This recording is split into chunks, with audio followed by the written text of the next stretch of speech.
오늘 읽은 말씀을 가지고 성전을 회복하라 하는 제목으로 나눌 때에 깨닫는 은혜가 있기를 주님의 이름으로 축원합니다. 우리가 지역 축제 같은 데를 가보면 그야말로 축제인데 그런 축제를 방문한 사람들의 눈살을 찌푸리게 하는 것들이 있습니다. 예를 들면 축제를 하면 거기에 노점상들이 많이 있잖아요. 너무 바가지 요금을 씌우고, 그러니까 축제인데 축제의 의미는 실종되고 그냥 상업적인 목적만 남아가지고 거기에 방문한 사람들이 감흥을 느끼지 못하고 도리어 불쾌한 감정만 가지고 돌아가는 경우가 있습니다. 그리고 또 우리나라에 참 경치 좋은 삼천리 금수강산 아니겠어요? 그래서 그런 데를 좀 가보면 눈살을 찌푸리게 만드는 게 입구부터 막걸리 팔고 술 팔고, 그리고 거기서 선물을 사면 다 바가지예요. 그리고 절들이 있어서 입산료를 받는 데도 있고, 이런 것들이 얼굴을 찌푸리게 만들고 참 그 좋은 감정을 이렇게 나쁘게 만드는 것을 볼 수가 있습니다.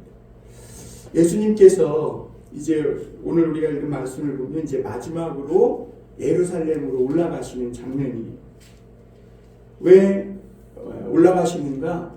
하나님 말씀을 성취하기 위해서.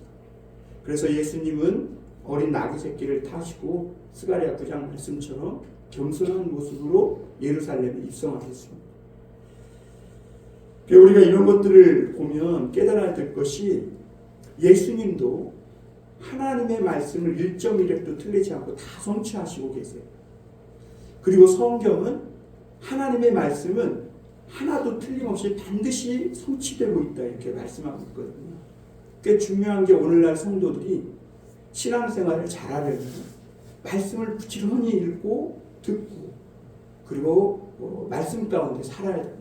왜냐하면 하나님은 말씀을 이루어 가시는 분이시기 때문인 줄 믿습니다.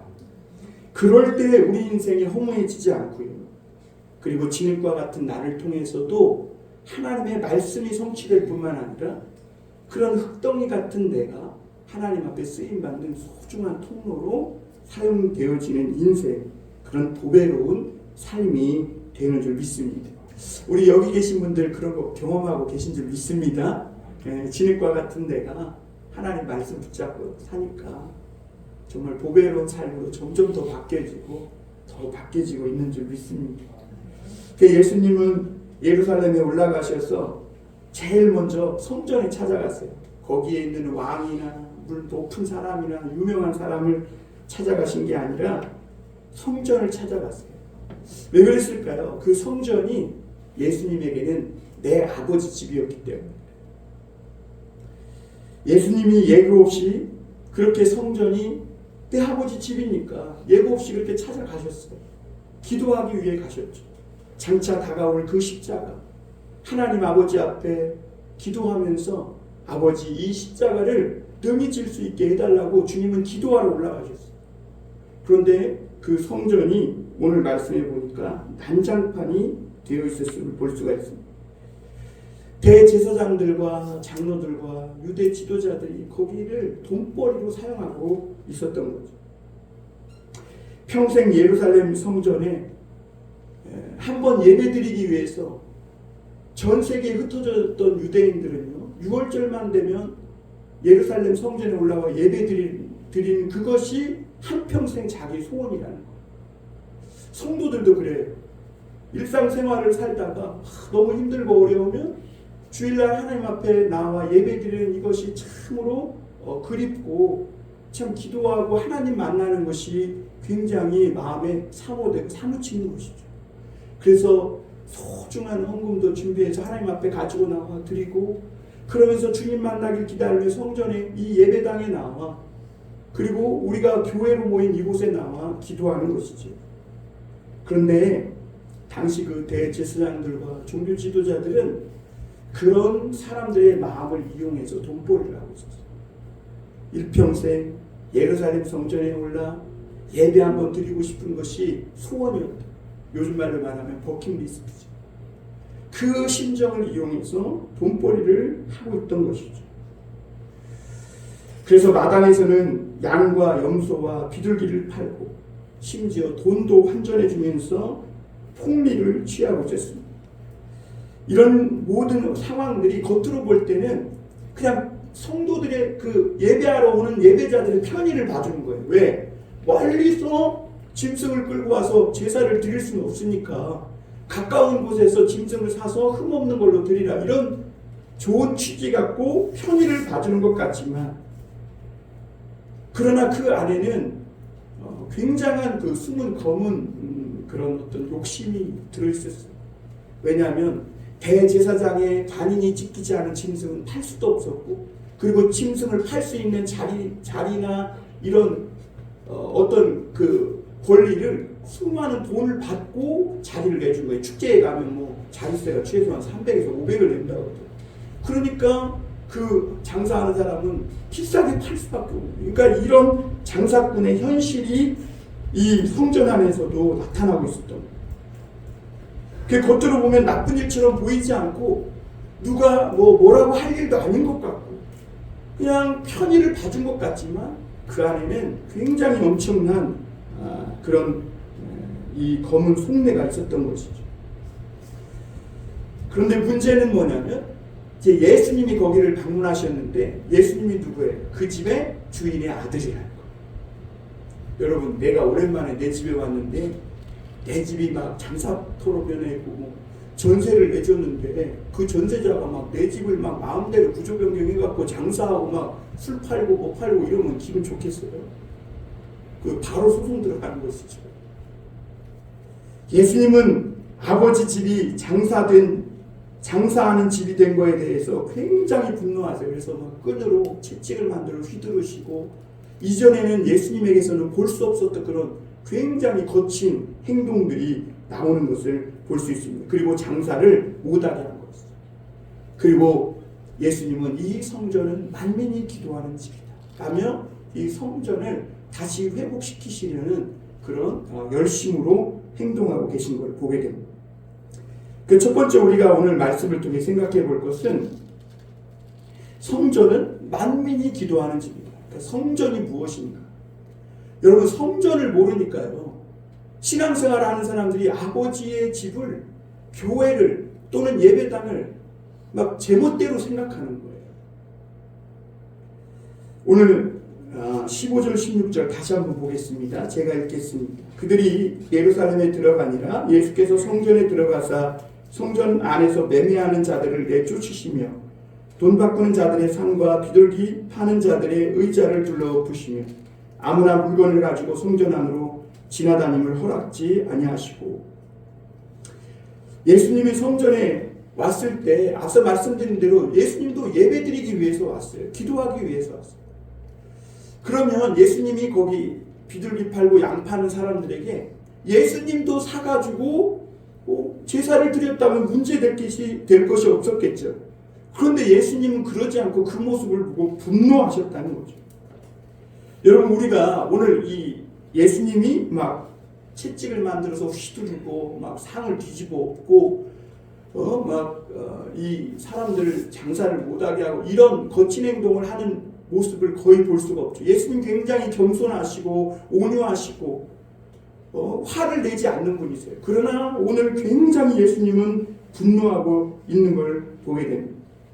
심지어 예수님은 십자가에 달려 막 조롱받고 사람들에게 뺨을 맞고 그래도 화를 내지 않는, 마치 도살장의 양과 같이 그렇게 그 모든 모욕과 곤욕을 다 받으신 분이에요. 그런데도 오늘 예수님은 정말 분노하고 있음을 보게 됩니다. 왜 그런가? 성전이 장사하는 곳으로 변한 것을 보았을 때 예수님은 더 이상 온유한 분이 아니었어요. 예수님이 이토록 분노하신 이유가 뭡니까? 이 성전은 내 아버지 집이고 만민이 기도하는 집이지 뭐 소 팔고 양 팔아가지고 이익 보고 하나님이 맡겨주신 집을 가지고 자기 멋대로 자기 배 채우고 이런 곳이 아니었기 때문에 그래요. 여러분, 하나님은 그 아버지 집을 오랫동안 대제사장이나 서기관이나 레위인이나 이런 사람들한테 맡겨놓으셨어요. 관리하라고. 성전의 주인은 하나님이시고, 그리고 그들은 그저 아버지의 집을 관리하는 집사나 청지기에 불과한 거예요. 그런데 어느 날 이제 아버지가 하도 궁금해서 그 맏아들을 이 성전 이 집으로 보냈는데, 그래서 맏아들인 예수님이 이 아버지 집을 찾아오게 되었는데, 아버지 집이 제멋대로 관리되고 있고, 하나님의 그 이름의 명성과 하나님 이름의 그 높으심, 이런 것들을 이용해 가지고 돈벌이를 하고, 그리고 그 아버지 집은 완전히 소란스러운 돗대기 시장처럼 변해 있었습니다. 여러분, 이 대제사장과 유대 지도자들은 그 하나님 아버지 집에 대해 아무 권리가 없어요. 그런데도 그들은 허락도 없이 그렇게 구조 변경을 해서 엄청난 이익을 챙기고 있었던 거죠. 예수님은 여기는 내 아버지 집이다 라고 얘기하면서 자신이 누구인지를 밝혔고, 그리고 너희들은 여기를 함부로 이렇게 사용하면 안 된다는 것을 말씀하셨어요. 결국 그러면서 17절 한번 우리 다 같이 읽어볼까요? 17절 시작. 이에 가르쳐 이르시되 기록된 바 내 집은 만민이 기도하는 집이라 칭함을 받으리라고 하지 아니하였느냐. 너희는 강도의 소굴을 만들었도다 하시매. 하나님이 그 사람들에게, 대제사장이나 뭐 유대 지도자들이나 이 사람들에게 이 아버지 집을 맡긴 이유가 뭐냐면, 누구나 만민이 와서 이 집에서 기도하고 도움을 받도록 하기 위해서 맡겨주신 거예요.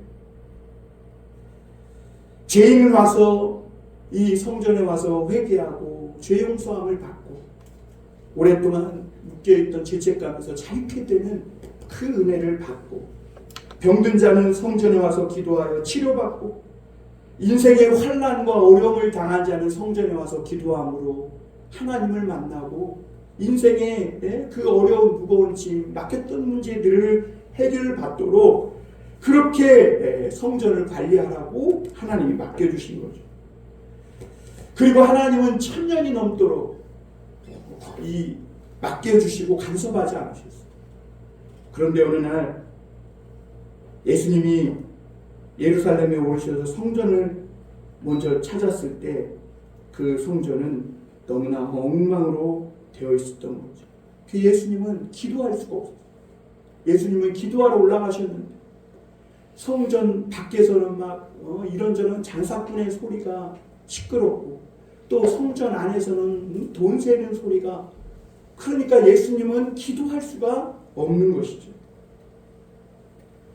성전의 기도 소리가 사라지고 장사하는 자들의 욕심이 충돌하는 소리만 가득 차 있었기 때문이라는 겁니다. 예수님은 그 제사장이나 서기관, 유대인 장로들, 지도자들을 향해 뭐라고 부르냐면 강도라고 했어요. 같이 볼까요? 강도다. 네, 강도예요, 강도. 재산을 다 털어서 예배하러 오는 그 사람들에게 바가지 씌우고, 성전 마당에서는 짐승을 팔고 성전 안에서는 돈 세고 있고, 정말 그들은 강도였습니다. 여러분, 성전, 고린도전서 3장 16절과 17절, 그리고 고린도전서 6장 19절 20절에 보면 이 성전은 오늘날 성도들이라고 얘기하고 있어요. 우리 몸이다, 또 교회다 라고 말씀하고 있어요. 그 성전 교회는 어떤 곳인가? 만민이 와서 기도하는 곳인 줄 믿습니다. 근데 어떤 성도들은 그걸 모르고 우리 교회 가운데 누가 오면 터세를 부려. 마치 자기가 주인이고 다른 사람들은 손님인 것처럼. 아니에요.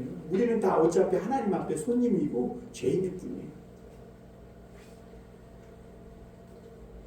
교회는 그래서 편의주의나 뭐 이왕이면 다우치마, 뭐 타협하고 적당주의에 빠지면 변질되고 너무나 쉽게 타락한다는 거. 특히 여러분, 편의주의에 빠지지 않도록 해야 합니다.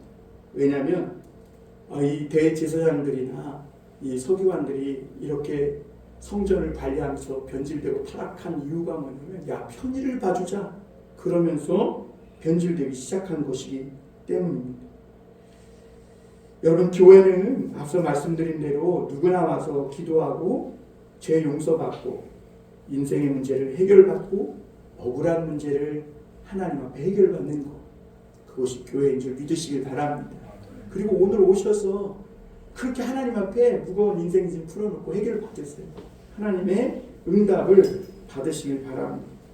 만일 돈 벌고 싶다 그러면 큰 교회 가면 돼요. 그런 교회는 사람이 많이 모여서 이권이 있고요. 사람이 많이 모이는 곳에는 늘 상업적인 어떤 그런 요즘 카르텔이라 그러면 안 되겠죠. 그런 것들이 있어요. 목사는 만약에 돈 벌고 싶으면 큰 교회 할 게 아니라 그냥 경영학 공부해가지고 그냥 큰 가게 차려서 돈 벌면 되지. 목사가 이 교회를 세워놓고 종교를 이용해 돈 버는 것은 강도다. 여러분 물론 우리는 다 행복하게 편리하게 살 필요가 있지만 목사가 너무 부자가 되고 그런 거 좋은 것이 아니에요. 예수님은 성전에서 하나님께 드릴 때 기도 드릴 때도 두 가지 기도의 종류가 있는데 하나는 하나님이 받으시는 기도가 있고 하나님은 받지 않는 기도가 있대. 그것을 예수님은 비유로 세리의 기도와 바리새인의 기도로 표현하셨어요. 바리새인의 기도는 어떤 기도예요? 성전에 딱 보면 사람이 잘 보이는 앞에 쭉 나와가지고 두 손을 들고 주여 나는 저 죄인들과 같지 않고 나는 새벽 기도도 받지 않고 11조도 하고 나는 봉사도 많이 하고 다 한다는 거죠. 그런데 세리는 이 죄인은 이 교회에 와서 참 사람 보기에도 부끄러운 것이 너무 많아 한쪽 구석에 앉아서 막 가슴을 치며 나는 죄인이라고 기도하는 것이죠. 그런데 하나님이 누구의 기도를 듣고 응답하십니까? 세리의 기도. 그 기도를 듣고 응답하셨다고 말씀하고 있습니다. 여러분 교회에 와서 하나님이 응답받는 기도를 드리고 싶으면 내가 죄인입니다. 나를 용서하여 주옵소서. 나는 늘 하나님 앞에 부족한 죄인입니다. 라며 가슴을 치며 하나님 앞에 울며 내 인생에 또 내 삶의 어려운 문제를 놓고 하나님이 그 기도에 응답하시는 그런 기도 드리실 수 있기를 바랍니다. 요즘은 큰 교회를 통해 큰 돈을 벌고 또 호의호식하려는 그런 목사나 성도들이 많이 있는 것 같아요. 그래서 그런 교회로 더 모이게 되고 근데 그런 데 가보면 희한하게 상업적으로 접근하는 사람들이 너무나 많은 것 같아요. 그런데 예수님은 그런 모든 오늘날의 상황 그런 오늘날의 그런 신앙을 쫓는 사람들 다 강도다 이렇게 말하고 있죠. 여러분 하나님의 집은 만민이 기도하는 집입니다. 그런데 대제사장들과 레위인은 그 교회를 통해 성전을 통해 자기 배를 채워 자기 헤게모니를 장악하는 곳으로 만들었음을 예수님은 통탄하신 것이죠. 두 번째로 우리가 생각해 볼 것은 겨자씨만한 믿음이 필요하다는 겁니다. 예수님은 이 예루살렘 성에서 잠깐 베다니로 나오면서 잎만 무선하고 열매는 작은 열매도 하나 없는 이런 무화과 나무를 보고 저주하셨어요. 그리고 그 다음날 보니까 이 무화과 나무가 뿌리째 마른 것을 제자들도 보게 된 것이죠. 이 예수님이 도끼로 찍은 것도 아니고 이 나무를 친 것도 아니고 거기다 제초제를 뿌린 것도 아니고 예수님은 그냥 말씀만 하셨는데 너는 다시 사람들에게 열매를 내지 못하리라 그냥 말씀만 하셨는데 그 말씀대로 이 무화과 나무가 뿌리째 완전히 마른 걸 보게 됩니다. 그래서 21절에 보면 베드로가 그 말씀이 생각나는 거예요. 여러분 주님 말씀을 늘 생각하고 기억하고 있어야 돼요. 그 베드로가요 덜렁대고 막 그래도 그런 거는 늘 잘 기억하고 있었던 것 같아요. 그 예수님께 보셔서 어제 주님께서 무슨 이 저주하신 이 무화과 나무가 뿌리째 말랐다고 이 무화과 나무가 무슨 귀가 있는지 그걸 다 듣고 이렇게 말라버렸다고 이야기합니다. 여러분, 예수님은요, 모든 생명의 주인이시고 그리고 지금도 말씀으로 다스린다는 것을 기억하셔야 돼요. 우리가 하나님의 이 말씀을 붙잡고 기도하지 않으면 아무런 열매도 내지 못하는 그런 삶을 살 수밖에 없는 것이죠. 그러므로 여러분, 오늘 우리가 예수님이 말씀하신 이 말씀에 집중하고 예수님의 말씀을 붙잡고 또 한 주간 살아가실 수 있는 그런 저와 여러분이 되길 바랍니다. 22절부터 23절에 보면 제가 읽어보겠습니다. 예수께서 그들에게 대답하여 이르시되 하나님을 믿으라. 내가 진실로 너에게 이르노니 누구든지 이 산더러 들려 바다에 던지라 하면 그 말하는 것이 이루어질 줄을 믿고 마음에 의심하지 아니하면 그대로 되리라. 오늘날 이 세상에 많은 사람들의 문제가 뭐냐? 예수님 말씀을 안 믿는 거예요. 교회 다니는데 안 믿어요. 예수님이 무화과 나무를 향해서 네가 이제 지금부터는 사람에게 열매를 내지 못하리라 말씀하시면 그 말씀대로 돼요. 근데 베드로가 왜 물어봐요? 말씀은 기억하지만 믿지 못하고 있는 거예요. 이 베드로는 나가면서 그 무화과 나무는 당연히 말랐거니 그래 생각했어야 돼요. 왜? 예수님이 말씀하셨잖아요. 그런데 말랐다고 하면서 뭔가 마치 잘못된 것 마냥 당연한 건데. 근데 오늘날 많은 사람들이 교회를 다니면서도 예수님 말씀을 안 믿어요. 심지어 겨자씨만큼도 안 믿어요. 그래서 마태복음 17장에 보면 예수님이 너희에게 이 겨자씨만한 믿음만 있어도 이 산더러 들려 바다에 던지오라면 그대로 되리라 이렇게 말씀하셨어요. 그리고 오늘 말씀도 보면 진실로 너희에게 이르노니 그랬죠. 진실로. 그것은 아멘이라는 뜻인데요. 누구든지 이 산더러 들려 바다에 던져지라 하며 그 말하는 것이 이루어질 줄 믿고 마음에 의심하지 아니하면 그대로 되리라 그랬어요. 그러기 전에 예수님이 뭐라 그랬어요? 하나님을 믿으라 하는 거예요. 하나님을 믿으라. 하나님의 말씀을 믿으라. 여러분, 하나님을 믿는 것은 말씀을 믿는 겁니다. 네? 말씀을 믿는 거. 그런데 이런 이야기도 있어요. 옛날에 그 삼각산에서, 그때는 삼각산에서 기도가 허용될 때였대요. 두 전도사님, 여자 전도사님이 삼각산에서 그 청와대 뒤쪽에 삼각산이잖아요. 거기 기도하고 내려오는데 비가 갑자기 와서 막 물이 많이 불었다는 거예요. 그래서 베드로가 무리를 걷게 해달라고 예수님께 기도하고 무리를 걸었다. 이 말씀이 생각나가지고 주여 우리도 물을 걷겠습니다 하고 걸었는데 빠져 죽은 거예요. 전사님 두 분이. 진짜로 있었던 일입니다. 제가 그걸 요 말씀을 준비하다가 어디에서 봤어요. 어느 글에서 우연히 봤는데 진짜예요. 뉴스가. 그래갖고 그 여자 전사님 두 분이 죽었다는 거예요. 열심히 이 말씀 붙잡고 기도하고 공부는 하나도 안 했어요. 그 시험 날짜가 왔어요. 주여 믿습니다 하고 시험 쳤는데 어떻게 됐어요? 낙방했어요. 야, 이 말씀 뭐 잘못된 거 아니야? 나 기도하고 진짜 의심 안 했는데. 여러분, 우리가 이런 말씀 보면 현실에서 이런 하나님의 말씀을 적용한다는 것이 얼마나 어려운지 모르겠어요. 그런데 여러분, 여기서 믿음은 내 믿음이 하나님을 믿으라 그럴 때 하나님을 그냥 일방적으로 내가 믿는 게 아니라 하나님의 믿음을 가지라는 뜻이거든요. 우리가 기도하고 응답받는 일이 쉬운 일이 아니에요. 예수님이 하나님을 믿으라 했을 때 그것은 내 신념이나 그냥 나의 어떤 욕구나 욕망이 아니라 하나님이 말씀하신 그 말씀을 믿는 그런 믿음을 말하는 것이죠. 그래서 진정한 믿음은 그저 내 신념과 어떤 나의 욕구대로 기도하는 것이 아니라 하나님의 말씀을 붙잡고 그 말씀에 내가 죽어지는, 그래서 말씀을 깨우는 그런 기도가 진정한 이 의심치 않고 믿고 구하는 기도라고 저는 그렇게 보고 있습니다. 여러분, 믿음은 그런 것 같아요. 체험하지 않으면 모르는 비밀이 있는 것 같아요. 그렇죠? 체험하지 않으면 모르는 비밀이 있어요.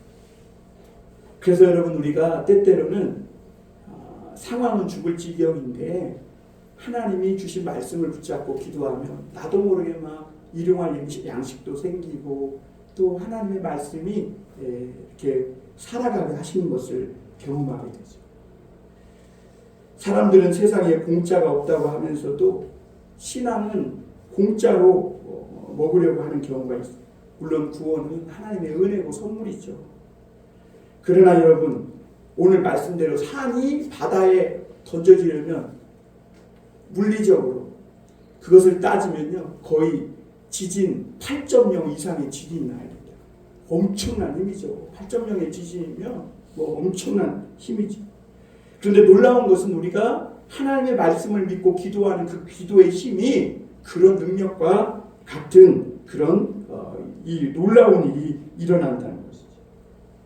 그래서 우리 앞에 어떤 어려움이 있거나 어떤 악한 일이 있어도 우리가 하나님의 말씀을 붙잡고 기도하면 우리 앞에 태산 같은 문제들도 뛰어넘을 수 있고, 그리고 태산 같은 그런 영적 어둠의 세력들도 무너져 내린다고 주님은 말씀하고 있는 줄 믿습니다.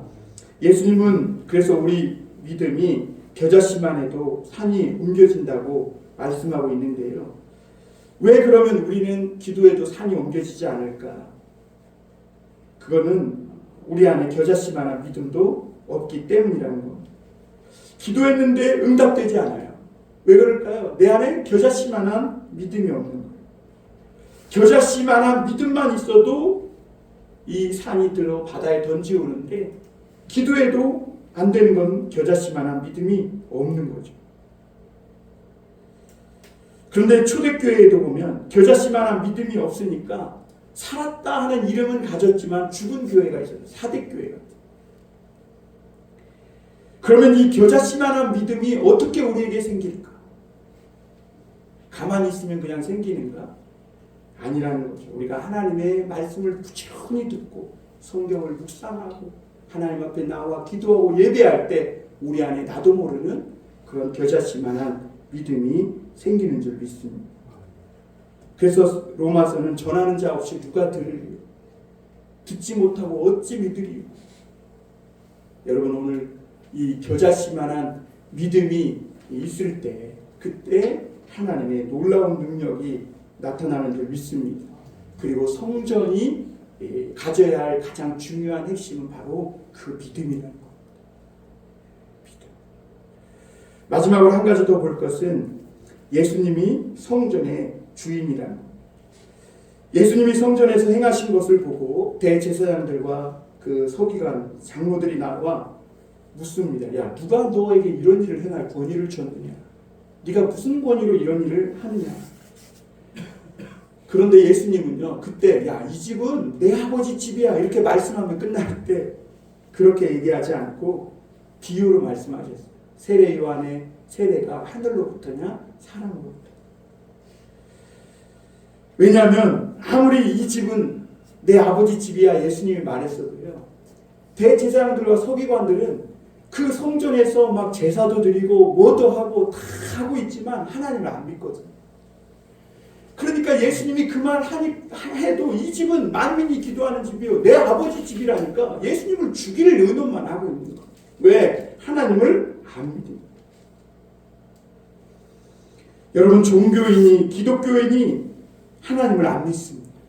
목사가 하나님을 안 믿습니다. 이 믿음 없음에 대해 맡겨준 성전을 허락도 없이 제멋대로 사용한 것에 대해 예수님이 채찍을 휘두르신 것이죠. 사실 믿음 없습니다.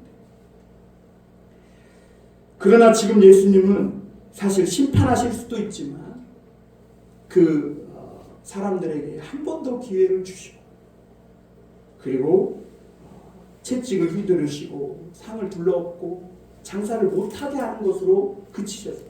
그러나 말라기서에 보면 예수님이 다음에 오실 때는 마치 잿물로 표백하는 자와 같이 불로 연단하 금을 연단하는 자와 같이 그렇게 심판하시는 하나님으로 오셔서 믿음 없이 하나님을 믿는다고 하면서도 믿음 없이 제멋대로 살고 성전을 이용해서 돈벌이를 하고 강도의 소굴을 만든 그런 사람들을 하나님께서 심판하시겠다고 말씀하신 거예요. 그러므로 회복하라.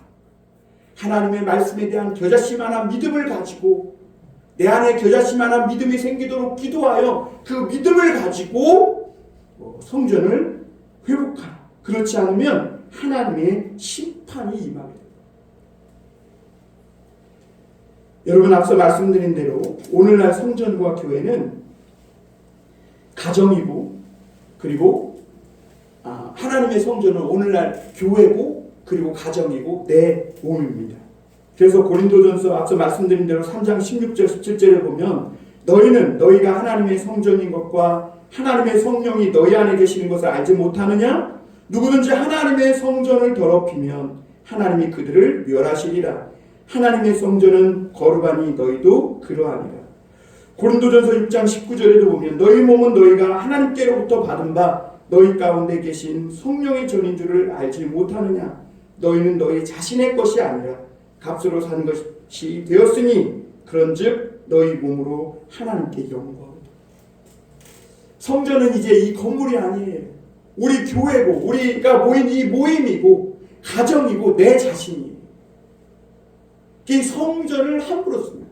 성전의 주인이 누구예요? 이제 하나님이, 내게 아니에요. 내 몸에 좋지 않은 거 막 들이붓는 거, 이거 잘못 사용합니다.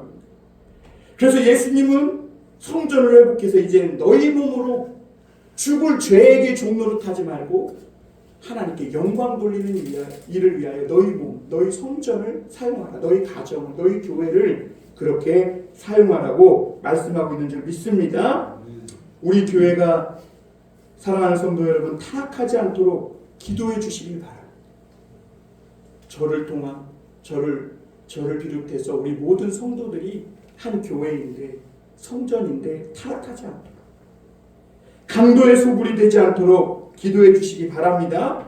하나님이 주신 내 몸, 내 가정을 잘 관리해서 타락하지 않도록 회복될 수 있기를 바랍니다. 그리고 겨자씨만한 믿음이 있어야 합니다.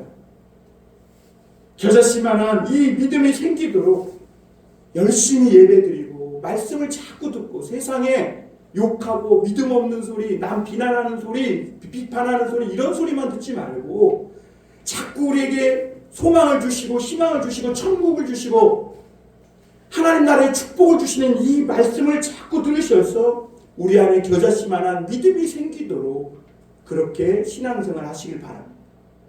우리 안에 이 겨자씨만한 믿음만 생기게 되면 우리가 무엇을 기도하든 하나님이 못하실 일이 없다고 말씀하고 있는 것이죠.